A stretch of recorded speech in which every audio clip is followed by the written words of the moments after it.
Friends, in the 21st century, we live extraordinarily busy and hectic lives.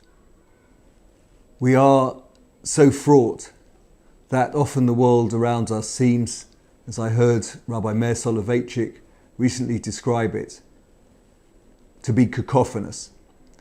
Professor David Ford of Cambridge University, in a recent book, describes modern life as a series of multiple overwhelmings.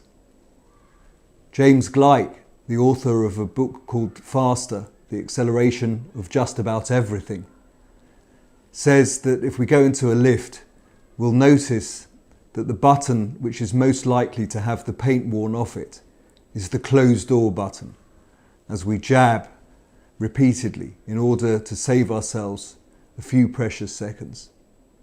It's fascinating that in this environment, ancient Jewish institutions, and one thinks primarily of Shabbat as an example, becomes something which is not less relevant, but increasingly relevant.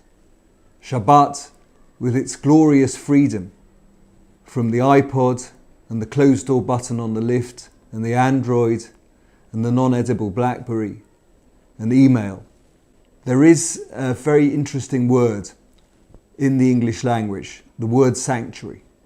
Sanctuary, of course, means a place of holiness, but it has another meaning as well.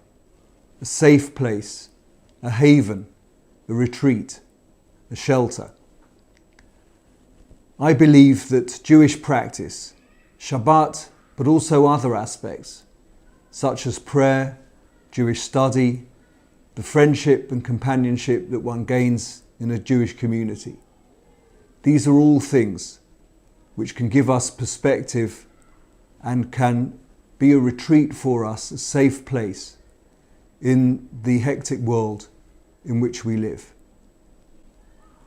There is a fascinating episode, famous passage in the first book of Kings, chapter 19, in which the prophet Elijah undergoes a very profound experience.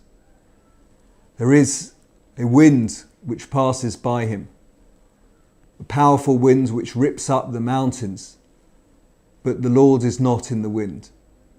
And then he experiences an earthquake, but God is not in the earthquake. And then a fire, but God is not in the fire either. And finally he hears a kol demama daka, a still small voice. And God is to be found in that voice. It's Jewish practice, Shabbat and prayer, community Jewish learning, which give us the ability in our crazy world to take a step back, to filter out the cacophony, to gain some perspective, and to be able to tune in to the still small voice which tells us about what really matters. Speak to you next time.